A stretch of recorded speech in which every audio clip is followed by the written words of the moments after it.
Hello and welcome to episode 51 of the NS Show, Club Closed. I'm your host for this week, Evan Campbell, and with me, as always, is the ever-lovely Noah Ward. Hey everybody, it's good to see you. Yes, and it's good to see your smiling face, Noah. I'm excited to this week talk about Club Nintendo shutting down, as well as you finally gotten the time to finally play Captain Toad Treasure Tracker. I can't wait to see what you have to say about that. That was one of your most anticipated games of last year, and I know that you're dying to get the Totem Amiibo. I have been playing a little bit of Monster Hunter 4 Ultimate. I got one of the demo codes and checked that out so I can share my impressions and once again try to get Noah on board the Monster Hunter hype train. He's shaking his head, so I don't know. It'll never happen. And then finally, we will close the show with your fantastic feedback. We have a bunch of it from Twitter, from emails, and from YouTube comments, so I can't wait to go through that. But first, once again, I must remind you all that we have a Kickstarter for NF Magazine going on right this moment. And we're close to our goal, but we're not quite there yet. If you want to subscribe to year 3 of NF Magazine, be sure to go over to Kickstarter.com, search for NF Magazine, and subscribe. There's a bunch of different reward tiers that you can check out, so be sure to look at those, and hopefully we'll see you for the 3rd year of NF Magazine. It's crazy that we're already starting the 3rd year. Yeah. And this is basically the start of the 2nd year of the NF show, so a bunch of anniversaries are going on right now. Another PSA, and you may not know this, Noah, because there's been so much Nintendo news going on over the past couple of weeks, and thanks mainly to that Nintendo Direct, Metroid Prime Trilogy will be on sale this week on the Wii U eShop for only $10. Yes, that's right. 3 Metroid Prime games on the Wii U for $10, and that early bird special launch price is only going to be available for a week, and this is in North America. The game will come out Thursday. It is pretty exciting. I did get week and got Super Mario Galaxy 2 the other week, and Punch-Out I'm not going to go for, but I might have to jump on the Metroid Prime Trilogy bandwagon yet again. Have you beat all of the games, or just one? I've only played the first one. Oh, wow, okay. Did you finish the first one? Nope. How far? Do you remember how far you got? It has been a while. I don't really remember, unfortunately. Yeah, the GameCube one came out in 2002, which over 12 years ago. Yeah, it's a long time ago. And I remember, so for me personally, I remember I played the first one on GameCube, and I probably got 75% of the way through, and then just left it. I don't know. It was back when I was a teenager. I feel like I was really bad about that. I'd get like over halfway through and then just be like, nah, I'll just play some other game. I think I put like 25 hours into Skies of Arcadia. Was it Legends for GameCube? Yeah. And then just like, something else caught my eye, like F-Zero GX, I feel like, was the next game on my radar. But I came back to Metroid Prime with Metroid Prime Trilogy when it came out on the Wii. I believe it was in 2009, and beat the first one because I'd never finished that up. And I started the second one. The second one's the only one I've never beaten. I think I put 1 or 2 hours in. I beat the third one when it came out for Wii and everything. But yes, you were definitely the perfect person to pick it up and check them out. Metroid Prime 3 is really good too. Yeah, I remember it. All 3 of those games had really strong reviews, were very popular, and now we're in Donkey Kong Country Purgatory. Well, they may come back to Metroid Prime 4 someday. I'm not necessarily wanting them to go back to the Prime series or whatever, but I would love to see another first-person Metroid. But I think this is one game. I'm not someone who likes to say something's must buy because people's tastes are different and everything, but I feel like $10 for 3 excellent games over the past decade from one of my favorite developers, Retro, just have to let everyone out there know it to get ready to play it later this week. It's just unfortunate. At the same time, an HD remaster would have been really awesome to make it really pop. Well, you never know. That could be news at E3. They'll be doing HD re-releases of Super Mario Galaxy 1 and 2, and maybe they'll do that with Metroid Prime. I see, with Galaxy 2 coming to the Wii, it's funny you bring that up. I really thought we'd see a possible Galaxy remaster maybe not similar to how they did Wind Waker, but now that they just had Galaxy pop up on the Wii U eShop, it's not actually Virtual Console, so I'm getting a little bit confused by that. That's kind of made me pause on that idea and just like, well, I guess they probably won't do that. They'll just release those games through the Wii U eShop, but who knows? I could be surprised. They may. Nintendo is definitely one that double dips on titles, so you can't put that past them. But enough of what we could be playing later this week on the Wii U. Let's talk about what we have been playing over the past couple of weeks, and let's start with with Captain Toad Treasure Tracker. Yeah, the other week I had some really, really bad food poisoning, and it was all I could do to even just sit on the couch. And I just didn't have much energy, and I was feeling really awful. And I thought, I want to play a video game. This is a great time to do a video game if I can muster it. But I don't think I have the energy to play anything frenetic and intense, because my first choice would have been Super Smash Bros. For Wii U. So instead, I said, you know what? It is time for Captain Toad Treasure Tracker to be played. It is time, Toad. Your time to shine here. Yes. And so I have played, I think, through the first 3 sets of levels, which is, I don't know, it's like about 20 or 30 levels. So it is kind of at a marathon session. Have you gotten through the first book? No, I'm talking about the chapters in the first book. So the first few chapters in the book. Oh, okay. And then I unlocked one of the other books, I suppose. I don't know how many books there are in this game. But I was still under quite a malaise, and I kept thinking of Evan while I was playing it and thinking, he's found all the bonuses. He's done all this stuff. And there was a couple that I kind of spent more time on it than I felt was really worth it. In terms of the returns I was getting, and I just started back, forward on. I'm not writing a strategy guide. I don't need to find every last detail. I want to make sure I find all of the diamonds, but I don't need to find all the gold mushrooms or necessarily complete all of the surprise conditions that you only find out by accident or by getting through a mission, and then it's like, oh, if you'd done this, then you would have gotten the extra points, and just like, whatever. But I really do like the puzzle design, the stage design is really well done, and I've been able to use nerves of steel and hold my gamepad incredibly steady so that I'm only using the right analog stick to move the camera around, which is very helpful because I can't believe they haven't patched that. That blows my mind. That seems like such a simple fix to just like toggle off the gamepad movement. Yeah, I think they just really are proud of that functionality, and they don't want to ever downplay it. They're like, we've got gamepad functionality in this game, it will be used. But it doesn't do anything for me. Now the microphone stuff where you have to blow and you have to blow things to make platforms rise, or touch in the touchscreen to make things rise, that's okay. I like that. That's cool. It's just the tilting for the camera control. It's too imprecise and unsteady for me. I every time I see the tilt control stuff, I just think of Miyamoto and kind of get angry thinking about him, because I just figure that he's the person that's like, oh, first-person shooters would work so much better with this crazy moving the camera around like this, and like, oh, make sure that's in there. Like, I get offering it as a setting, but for Captain Toad, that is not a good way to play that. If someone has played the game with those controls, please write in and tell me what the positives are, because for a game like Captain Toad or a first-person shooter, it's not intuitive. I feel like it's just more confusing than anything. Yeah, it can get in the way, especially when you're really trying to analyze a puzzle level and figure out, okay, is there anything that I'm missing? Because you really do have to twist and turn the stages around to see through every nook and cranny and see, is there something hidden somewhere or an area that you can get to. You won't necessarily know just by kind of meandering and doing minimal camera movements. You have to do a lot of exploration. So when it's that important, at least the good thing, Evan, is that you can use a stick. Yeah. If it were exclusively gamepad, that would be a deal breaker for me. So I'm glad there's a stick control over the cameras, and everything else has been pretty fun. And I'm looking forward to getting back into it when I'm not in a yucky state of mind. Yeah. Well, I hope Splatoon, which is another game that kind of uses both, I hope it's a toggle.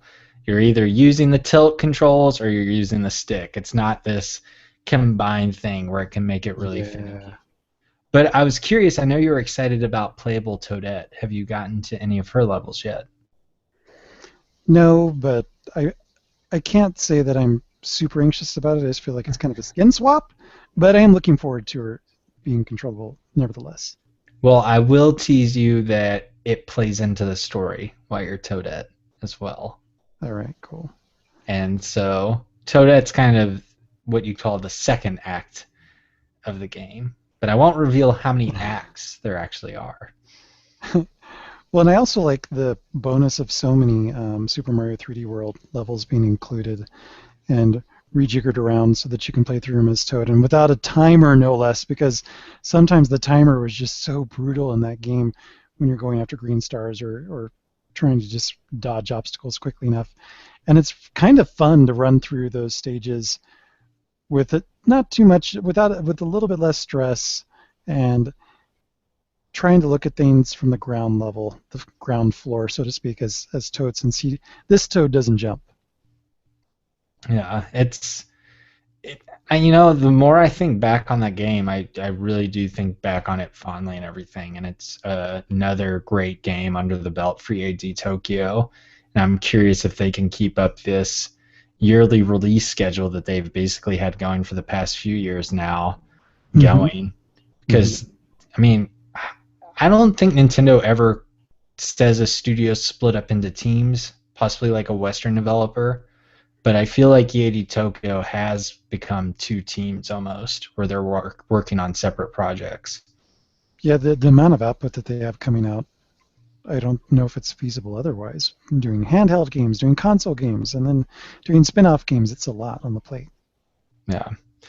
Well, I finished up The Fall, which I talked about here on a few weeks ago, and it was a really solid sci-fi experience on the Wii U eShop, especially for $10. I had a good time. I wasn't completely blown away by the ending, like I know a lot of people online were. I think some people were calling it the best narrative of last year, but it was still interesting. It was well voice acted, which was kind of a pleasant surprise for me.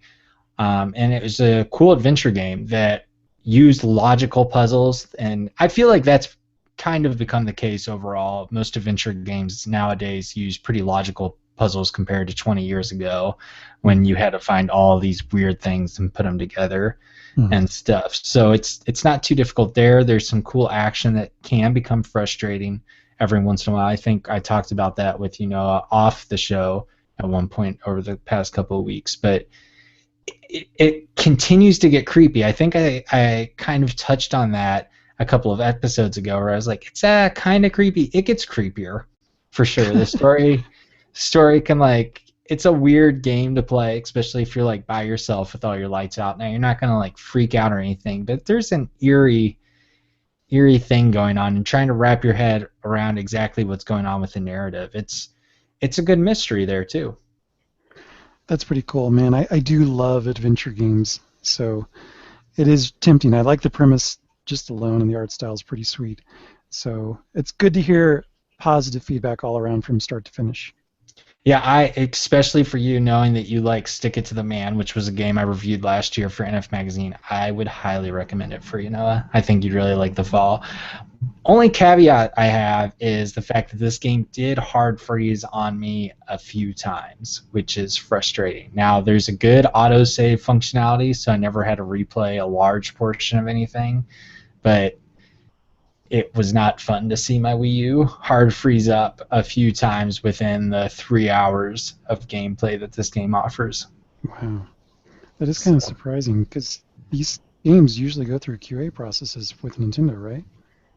Yeah, I mean, all eShop games do. I'm guessing it just, with a game like that, optimized for this is a PC and Wii U game, so it's a Wii U console exclusive. It's unfortunate, like I said, it's not game-breaking. It is a frustrating thing that I think you should go in there with, but maybe you'd come away without any of those issues. Unfortunately, I did. Thankfully, though, once again, that there was a pretty good save functionality. But overall, yeah, I'm really excited. And The Fall is supposed to be part one in a trilogy. So I don't know exactly how the story will continue on with how the ending was, and I don't want to give away anything, obviously, but it's really cool. I hope we see the second installment on the Wii U or whenever it comes out. And this was a Kickstarter project. I didn't know until like the credits rolled. And if you were a Kickstarter backer, I mean, I don't know what the initial pitch was, but they really delivered. I thought it was a really high quality game, and a game that's definitely unique on the Wii U. And kind of a jumping off point for me to get into the Starship Damri, which I feel like I've talked about years of playing. I don't know if it was last year or 2013 for like $2 or $3 on the 3DS eShop. Mm-hmm. And I believe it was Kasaki Project who was like, oh, if how you describe the fall, I think you'll really love Starship Damri. It's another adventure game. This one's in first person, though, on the 3DS. And sci-fi flick. So I was like, I was looking at my 3DS over the weekend and was like, so I don't know how you have like your home screen set up, but I have all my folders, and all the games that I've played or completed are in my folders. The ones I haven't are outside. So it's just been on like the right side of my screen, just staring at me, like shaking its head. Like I have been out here in the cold without my other eShop games for months and months and months. And it's like, and you didn't even pay that much for me. It's insult to injury. You bought me cheap, and then you just threw me on the curb. Exactly. So I was just in the mood to kind of play something a little more laid back, even though creepy. Yeah, laid back and creepy, really. So I started it, and I'm probably like an hour and a half in, and I'm enjoying it.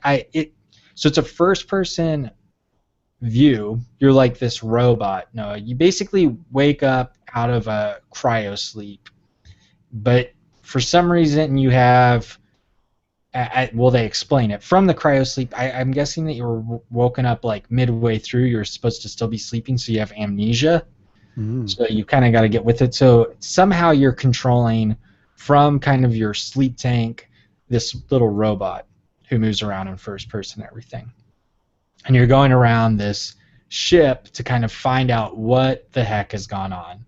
Why am I awake? Where are the other crew members?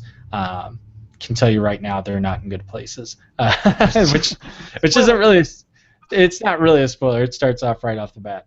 Kind of you move with the D-pad, not the circle pad. You're moving, and if you hit the circle pad, it immediately kind of freezes you in your tracks to scan around the environment. But you can also, if you're just using the D-pad, press the A button to stop and use the D-pad to look around the environment. So that's kind of funky because I'd find myself wanting to use the circle pad, and then I'd be like, oh, now I'm in first-person mode, and you've got to like press the B button to get out of that so you can get into moving mode and stuff. And I was just like, that seems not the best.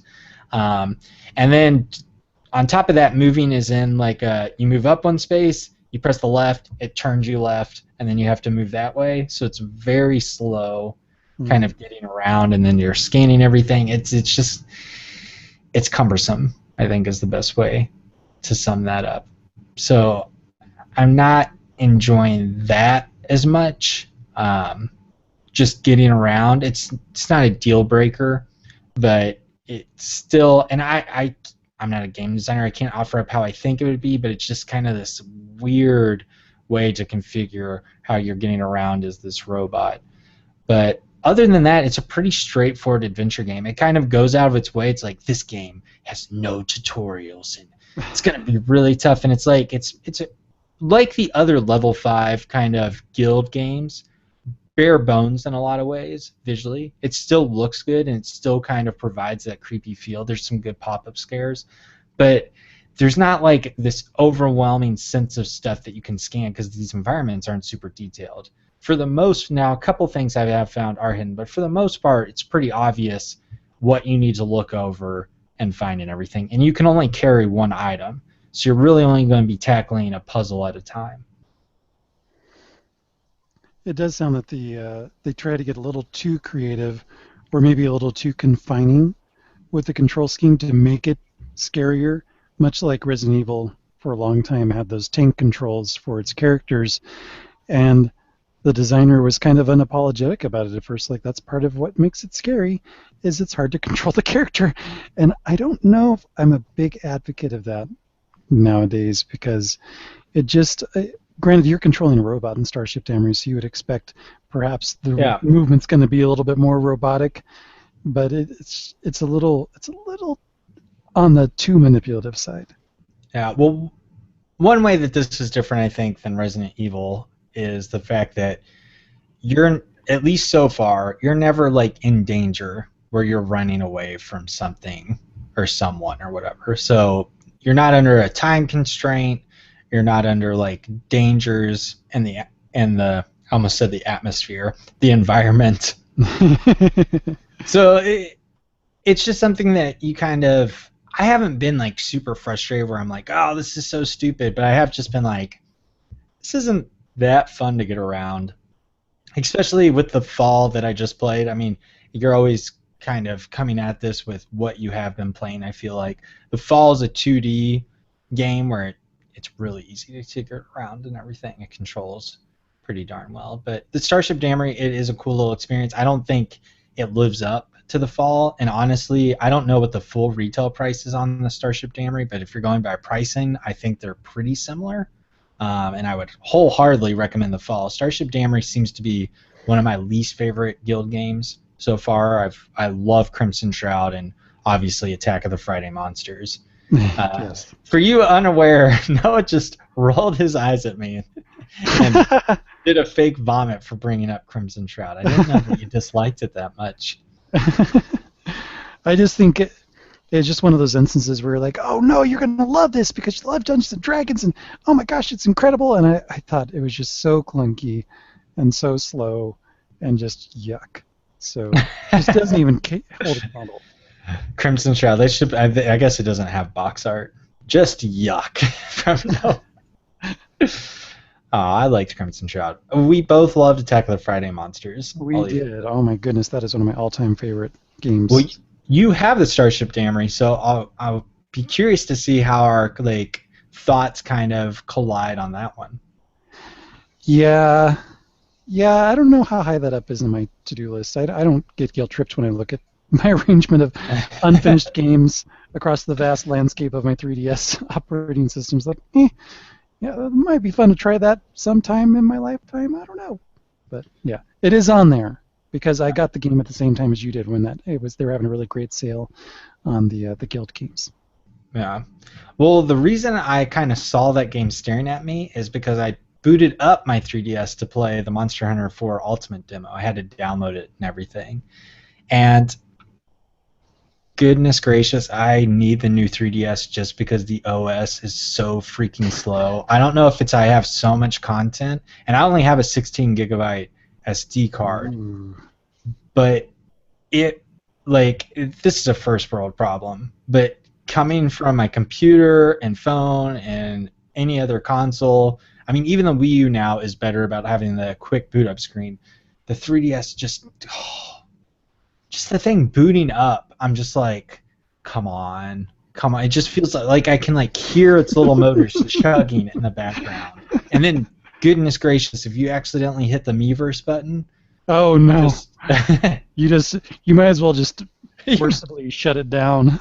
Might as well throw that thing in the trash. Yeah, that's just such a downer. Going to Miiverse, it's a time suck. Now, to be fair, the 3DS and the operating system, it came out, 4 years ago? So, I mean, if you were using a smartphone from 4 years ago, I'm sure it'd be the same way. But it's just like, it isn't a smartphone in its functionality. It's just supposed to be for games. And just getting to the eShop or doing anything, even the Mi Plaza, it's like, takes a minute, and then it's got the little thing spinning, and I'm just like, oh my gosh. How am I doing this? It's so aggravating to me. I think you can tell a lot about a person how irrationally mad they'll get if they go to a website and it doesn't load within 5 seconds. You can tell a lot if they just start veins. And this is coming from someone I can remember going to Nintendo's website in 1997 on a dial-up connection and trying to get 5 screenshots from Ocarina of Time to load, and it taking 4 to 5 minutes. You just like you see like line by line. I don't know if you remember that at Oh all, yeah, but yeah, yeah. you could just see line by line. You're like, oh my gosh, what could this screenshot be? Yeah, we are really spoiled now by smartphones and how speedy and quick they are. That's really, I think, what's made a big difference. And now we kind of, whatever our current smartphone is, we use it so much on a daily basis if you are using one. And even feature phones, as they're called, non-smartphones, they're pretty snappy to what they're doing. And you get used to that. And then when you go and you use another piece of technology that you don't use as often, you forget the inconvenience that's going to happen, especially if it's an older device. I hope Nintendo is right. Like that's almost the main selling point to me more than the super stable 3D and stuff. I just want that OS to boot up. I want to click something. I want to get right to it. I want to get to the action. Enough of this. I don't know how I sat through SwapNote. I don't know how anyone did SwapNote. I'm sad that it's gone, but I just can remember getting 20 messages and just sitting there as the thing was like spinning, trying to get all those swap notes. Oh man. But anyway, enough with that side thought. Monster Hunter 4 Ultimate demo it sold me. It got me right back into the mood. Reminded me of Monster Hunter 3 Ultimate. Unfortunately, it's on a smaller screen. I wish I had the Wii U version. But you know what? It looks great on the 3DS. I'm excited to play that on the new 3DS with the C-Stick. It works. I think you could get away using it on the regular 3DS or XL, but I think the C-Stick will definitely make it easier to play. And the new maneuverability, it's kind of just automatic, almost like in a Zelda game where you'll just automatically jump if you run over a cliff and stuff. You can climb stuff. It's not adding a lot of complex control inputs. It just kind of works with what was already there. So I slayed a monster. I got that finished in like 15 minutes with my dual blades, and I'm excited and hopefully get to play with some NF Show listeners and viewers here next month. I'm glad you like it. So are you getting a new 3DS just right out the gate when it comes out on the 13th? Yes. Well, I need to pre-order it. I still haven't done that.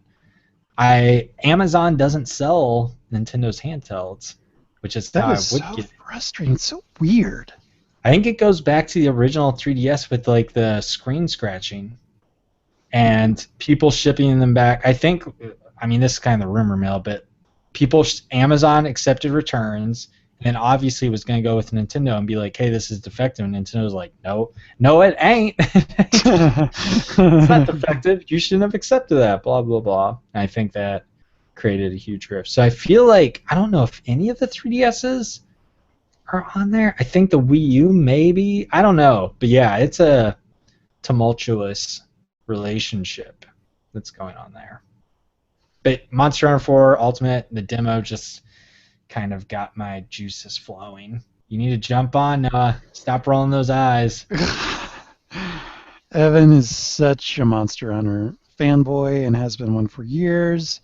And I tried it years ago. I tracked down that demo for the Wii version, and I did not like it. It is the only one that I've played. I played it a few times, played both scenarios. Didn't like it. Not going to like it. Case closed. No, it's not. It's not closed. It's not closing up. It's not going to be closed up like Club Nintendo. Oh. Club Nintendo is closing up shop for good, Noah. Yeah. You know, I just never really got a lot of love into Club Nintendo. There's some cool things here and there every once in a while, but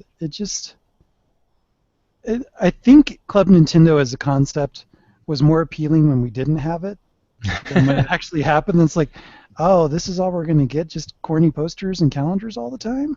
Oh, now they're just going to give us eShop games or digital games? Just like, it's a very sad trombone experience for Club Nintendo. So I'm not sure if it's the worst thing, especially since something is meant to replace it, and hopefully whatever that is very cool. Yeah, and for those that may not be familiar with Club Nintendo, it was kind of a loyalty program, and you basically could get stuff that wasn't available to buy, or they had special items that maybe it only gotten a foreign release, and for some reason we were finally getting it, like a soundtrack or whatever. It's kind of like KFC right now is doing the Double Down Dog in the Philippines. Have you seen that, Noah? No. It's a hot dog with a chicken breast serving as its bun with cheese sauce on top. It's only available for 2 days, and it's like a special item that we don't get here in North America. And like, sorry, I was trying to bring this together. Someone on Twitter wanted me to bring up the Double Down Dog from KFC that was introduced today.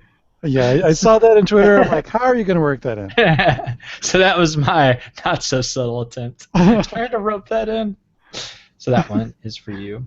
But you basically could get items like I was able to get my 3DS XL charging station through Club Nintendo from coins that I'd gotten and everything. I think that's one of the coolest items I've gotten. I think I may have gotten the Ocarina of Time 3D soundtrack, or maybe it was the Zelda Symphony soundtrack that they had on there? Yeah, I think it was the Zelda Symphony, the Hyrule Symphony. That was probably one of the cool things. I was never big on the shirts. They'd have T-shirts and stuff. And like you said, they've recently done the digital games. And I think that the digital games are basically the one aspect that we can take from this. Nintendo probably doesn't want to send stuff out, physical stuff out to people anymore. I feel like you're not getting, even though you're getting a lot of information about your games, it can't be cheap to do the shipping, to package those up. It's got to be a hassle on them compared to just doing a download game where it's like, oh, there's the game. We can email that to you, then you take care of the rest. There's your code. There's your code. So there have been a lot of people that have been optimistic, I feel like, Noah, like you, that would rather have something else, while others say, you know what, Nintendo could really just, this cool stuff we got every once in a while, like the charging station, like the CDs, now we just may not get much of anything. So I'm curious, do you think that this is kind of a sign of a proper account system finally coming together with everything tied to the Nintendo Network ID? Because right now and previously it's basically been your stuff's tied to your hardware, but now it's kind of your Nintendo Network ID. Don't forget Club Nintendo, though. It's been all these separate entities that kind of work together, but not quite. So do you think this is Nintendo finally being like, all right, we need to get this all under one roof? I really like where your thought process is going. This would be an ideal time for that to happen, for the acts to be gotten together and change to sweep across the world with some unification. But I'm just not sure.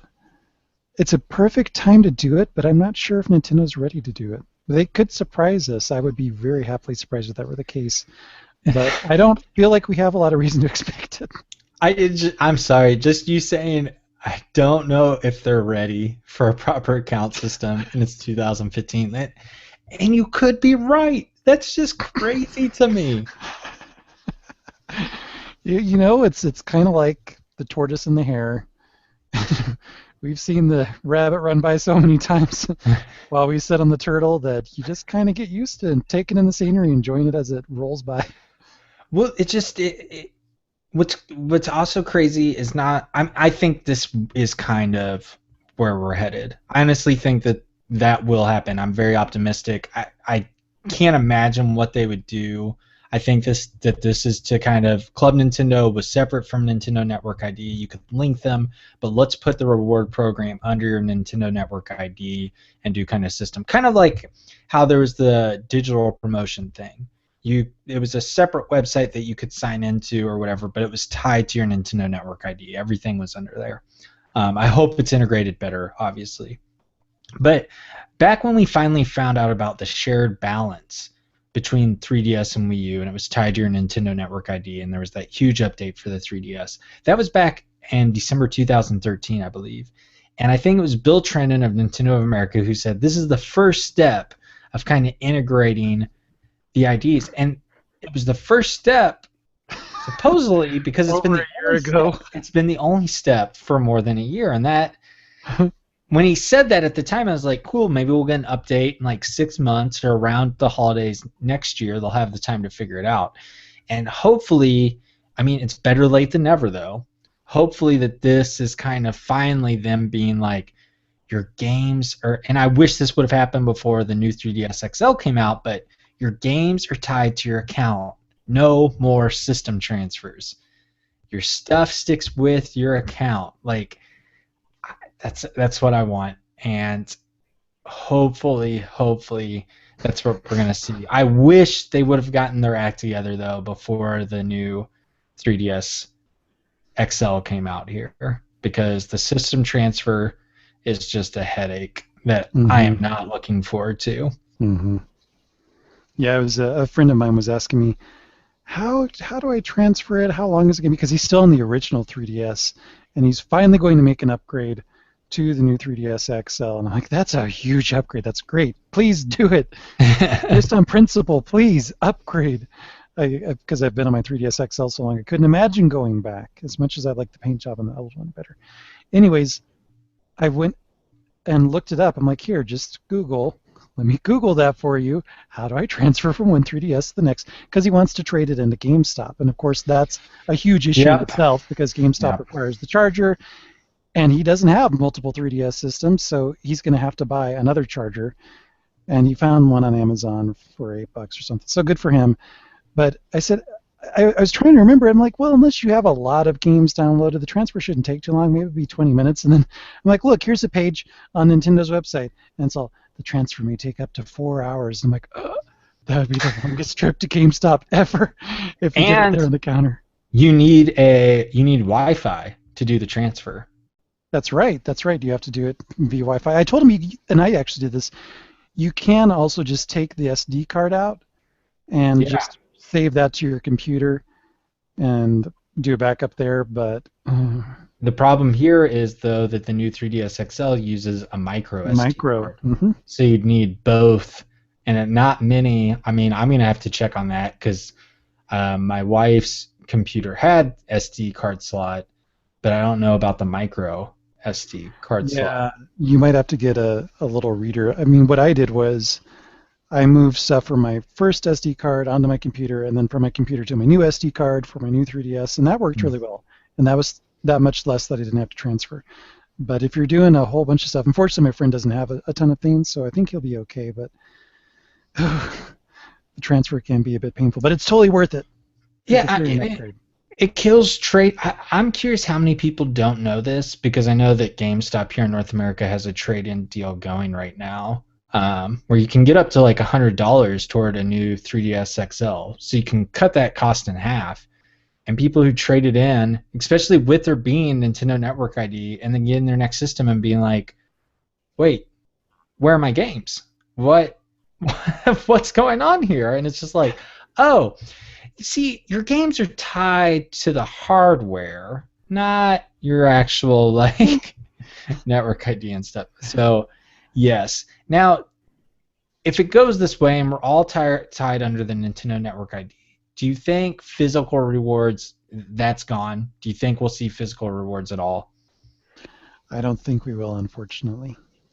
Yeah, I think that we'll see digital content, kind of what they're already doing. There's new games basically every month. The unfortunate thing is they've basically just recycled things over the year. There's not new stuff. They're just like, oh, you can own Super Mario Brothers again, which is kind of just like, oh my gosh, you guys have so many virtual console games and everything. That's another little tirade I could go on. That I won't. I'll hold myself back. Thank you.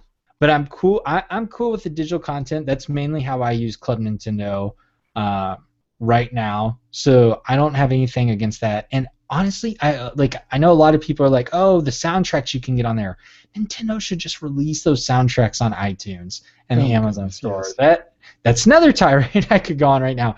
I'm with you though, Noah. Overall, I think close Club Nintendo down, get this under Nintendo Network ID, and get creative with that. I think it was Iwata in an investors Q&A once talking about like how they were looking at consumers and stuff, and he was like, I think that if you're a big Nintendo fan and you buy a lot of games, the more games you buy, the cheaper other games should get, because we'd want you to get invested in games. So like, if I've bought 5 Wii U games and that big holiday game comes out, maybe it's only $45 for me to buy on the Wii U eShop instead of $60 and stuff. And I think that would be really brilliant.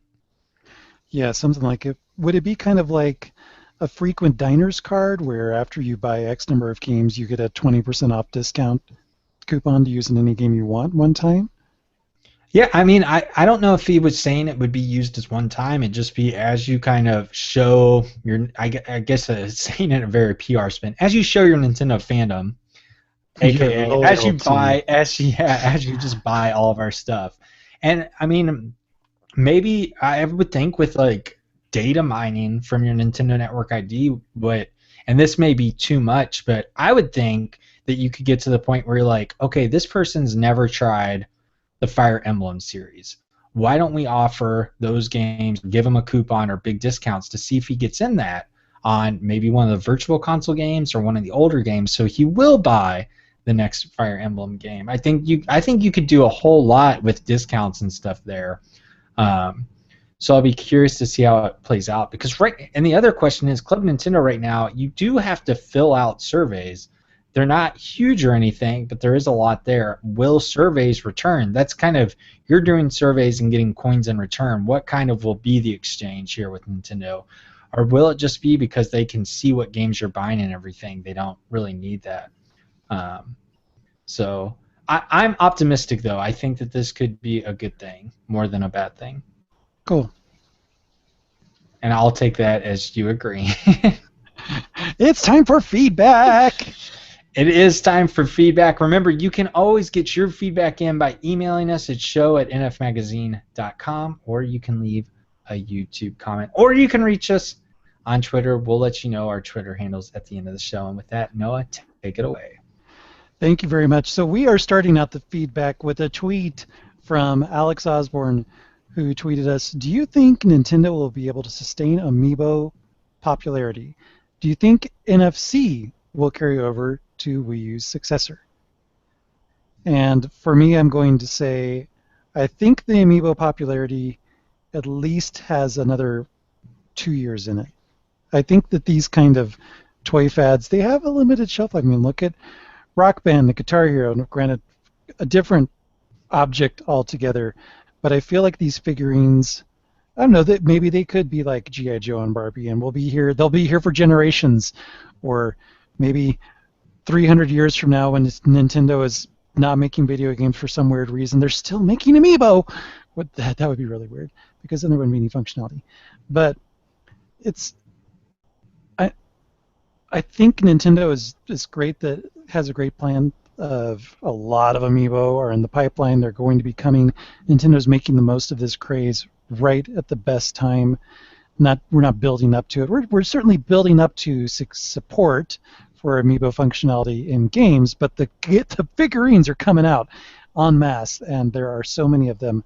But I'm not sure how long they're going to remain exciting. I think what I'd be looking forward to is Amiibo.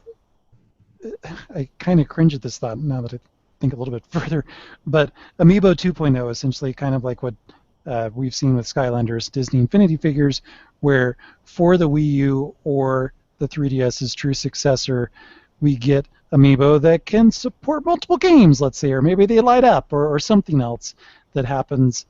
And I think the next generation, I think we're going to have to see evolution in the figurines for them to maintain interest and remain popular. I think I would not be surprised if Amiibo are actually putting some pressure on the Skylanders toys in terms of just general sales, because it's like the hungry public is like, oh, new series, new company, new figurines, let's get those. So I think Nintendo will need to continue to innovate to keep it relevant, possibly adding in new functionality with the next set of hardware.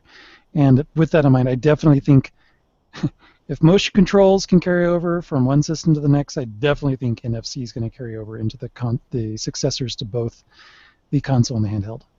Evan? Yeah, I agree with the NFC, and I thought you brought up a great point that Nintendo's still got a lot of cards up its sleeve it can play. They haven't even really done limited edition or special edition Amiibo yet. They haven't done light up Amiibo. I think it's definitely going to be around for a couple of years, possibly longer, if Nintendo's smart about it. But there's so many avenues they could go down. You talked about Skylanders. Now Nintendo has Amiibo. Does Activision or does Nintendo, do they meet and say, you know what, we'll let Pikachu be a playable Skylander in the next game. We'll release a special Amiibo that maybe Activision designs, or same with Disney Infinity. Maybe we let Mario play in those worlds and have this really special, cool Disney Infinity figurine based on Mario and everything, so they can kind of cross the amiibo over there. And it hasn't even really come out on 3DS, which is a much more popular system across the world, and who knows what we'll do there. We haven't seen a Pokemon line of amiibo, which could just be insane. We haven't seen what will probably be likely Animal Crossing amiibo. And I'm sure Nintendo will get to the point when we see our next Metroid, they'll do a special Samus figurine or a special of those with Ridley and stuff. They've just got so many ways and avenues they can prolong this and keep doing this that I think it's going to be a mainstay of Nintendo, especially with how successful it is. Our next piece of feedback is from Keith M., who wrote in an email. I emailed you a while ago mentioning how the amiibo bug hit me. Well, I just wanted to give you an update on how my hunting is going for those figurines. Things got, well, pretty crazy. I ended up putting together a detailed spreadsheet of which amiibo I own, which amiibo I have pre-ordered and where, and which amiibo I don't have pre-ordered. I love it. It's awesome. It's systematic. I have even went as far as ordering the third wave of amiibo from 2 separate stores, just in case. As for all of the current available waves, I own everything except for Little Mac, which I had to import from Japan. Yeah, I know. It's bad. But this has been fun so far. I even recruited my mom and dad to hunt them down to get any amiibo that I may not have. Well, despite things getting out of the van, both me and my son have enjoyed all the amiibos so far, and my wife even suggested displaying them in the living room, as they're cute. Can't argue with that. Keith M. That's great, Keith. I'm glad you're keeping us updated. I love the spreadsheet. I love that idea. It's great. Yeah, I feel like I haven't got my pre-orders in for the next wave. I definitely think I'm going to have to pre-order more, but I haven't yet. I've got a little army growing behind me over my shoulder for watching this on YouTube. I was looking at that. Yeah, they're back there, as well as a couple of my figurines from Japan, little tinier Pokemon figurines. I've got an extra Froakie and Pikachu back there in case you're wondering, what is that over there? Those aren't amiibo. Those are just little Pokemon. You're not amiibo. Get out of here. Knock that off the table. Imposters. Our next email is from Pouncinator. I wanted to write in this week and let you know that I am a little scared about my gaming in 2015. It seems that this year my taste bud for video game genres has begun to change, and I'm finding myself drawn to more open-world RPG experiences. I'm currently playing through Bravely Default, which I missed out on last year, but wanted to experience before the sequel. Before the sequel, that almost sounds like the name of the first game, and I am loving it. It is so easy to lay down before bed and play for what I think will only be a few minutes, and next thing I know, it's 1 in the morning. I need to check this out. Yeah, have you not played the Bravely Default? No. It sounds like it's up my alley, too. I've just been kind of overwhelmed.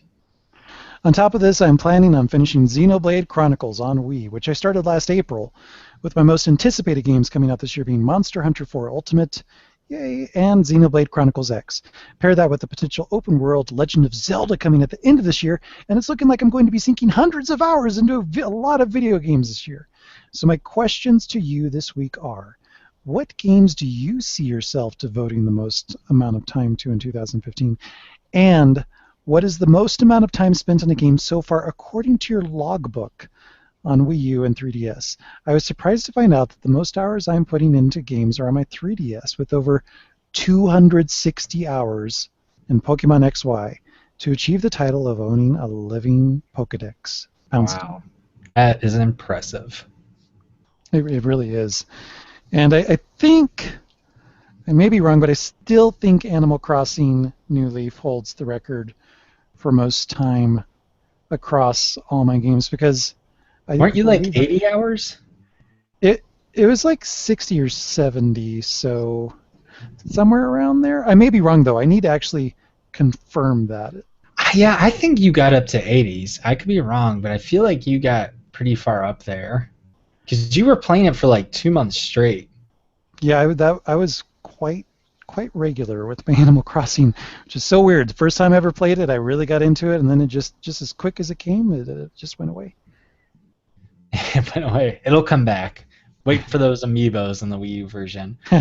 For me, on the 3DS, I think it may be one of the Professor Laytons that I clocked. It may be, oh man, I can't remember the subtitle of the Miracle Mask.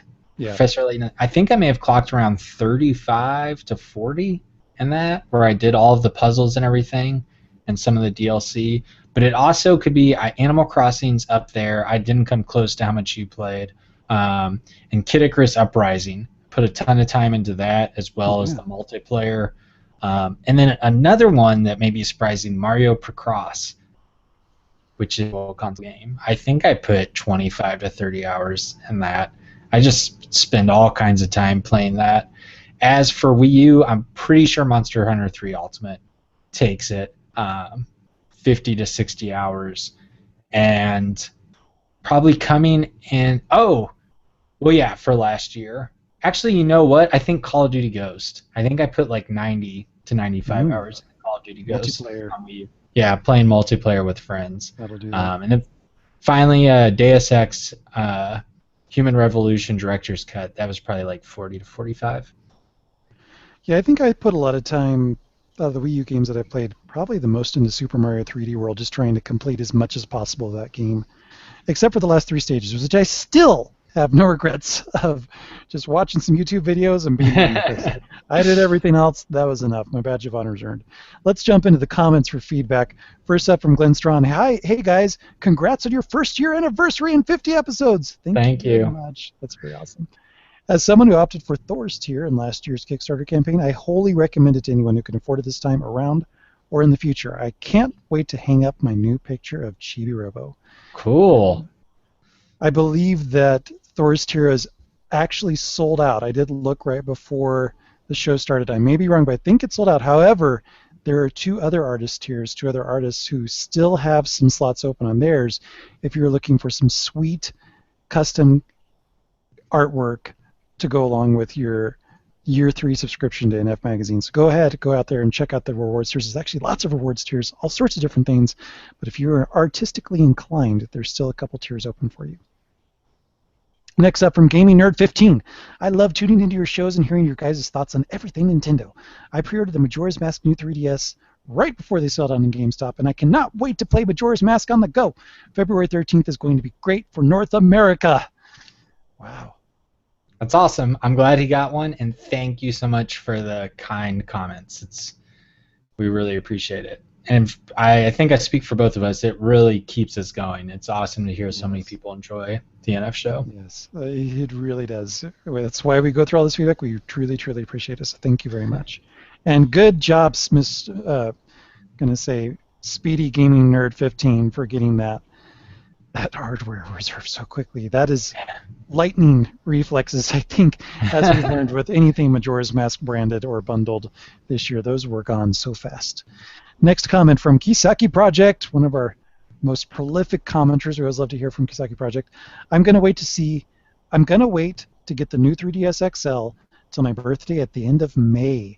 I hope a purple color version is out by then. That was the one I wanted. Yeah, that would be awesome. But if not, I'll go with red, which I would like to call Business Casual Friday red. I called that. Kisaki Project's nuts. I feel like it's such a DSi Light XL color. It's just so mature. It's classy. It's very classy. It's a Merlot color. All right. Anyways, Kisaki Project continues. I have a blue 3DS OG. It'll be 4 years old, so worth the upgrade to me. And I know I'm getting a Toad Amiibo day one. So excited! Wow, that's another person using the original 3DS still. That is going to be a night and day. It's gonna update.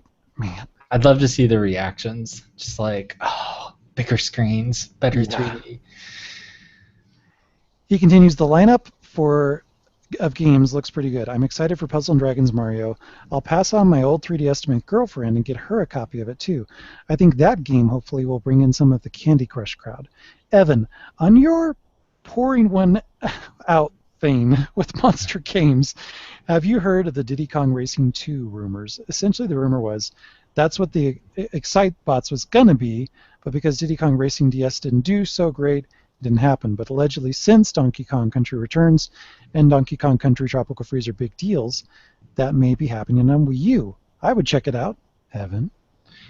I have heard the Diddy Kong Racing 2 rumors, and I probably would have believed that more until I saw the Xenoblade Chronicles porting I bet that wasn't too easy a task, and since they haven't really done anything between that, and I mean, I'm sure they've done help on other titles between that and Donkey Kong Country Returns 3D, it makes me think that there's probably not another title coming out from them and for a while, and I bet it would probably be a handheld project. And I don't think Monster Games is the biggest development team, but I mean, it'd be cool to see Diddy Kong Racing too. I kind of thought that they may take over the Donkey Kong Country series after 3D, but Retro at the time seems to still be in charge of that. Our next comment is from Nintendo Dude GCN, who writes, "Congrats on the 1-year anniversary, guys! Thank you. So glad I checked out that first episode of the show 1 year ago, because you guys have become a staple that I look forward to every week." Wow, that's really cool. Thank you. Thank you. The latest Direct was both exciting and depressing for me. I am absolutely devastated that the new 3DS smaller size isn't coming to the US. I had my heart set on getting one since they were announced in Japan, so this was a major letdown for me. I understand what you're thinking. I was all about a felt case and the wooden one, and now it's not meant to be. It isn't the end of the world, though, Nintendo Dude continues, because while I'm not a fan of XLs, the Majora's Mask one looks absolutely fantastic. I got really lucky and was able to pre-order one through Best Buy. Oh, no. What? Did you not hear? I hope Nintendo Dude updates this, but Best Buy ended up canceling a bunch of the Majora's Mask pre-orders, and they gave people, now he said that he got it for Majora's Mask. Now they're giving a $50 credit for just a regular XL. But yeah, they canceled a ton of the Majora's Mask pre-orders. Well, that aside, Nintendo Dude wrote, "I'm currently happy with the outcome, so let's just hope I don't regret it if the regular new 3DS comes here later." Would you get it? I'm curious, Nintendo Dude GCN, if you would get it if the other one came out after purchasing the Majora's Mask one. Mm-hmm. Continuing on the comment, the limited supply of Nintendo products here in North America lately has really sucked. Just yesterday, I finally received my GameCube controller adapter for Wii U from my order at Nintendo, which was back-ordered for what seemed like ages. I haven't been big into Amiibo, but I know friends that have been struggling to find the ones they wanted. I ended up getting really lucky in regards to both the limited edition Majora's Mask bundle and the Majora's Mask new 3DS XL. It's a shame that I have to worry about getting a product that I want right when it's announced now. And I totally agree with you. Mm-hmm. And because a lot of us, we're probably doing something else when this is happening. Maybe we're at work, or we're in class, or we're driving somewhere, and then all of a sudden that window of opportunity just closes so fast, and just like, eh.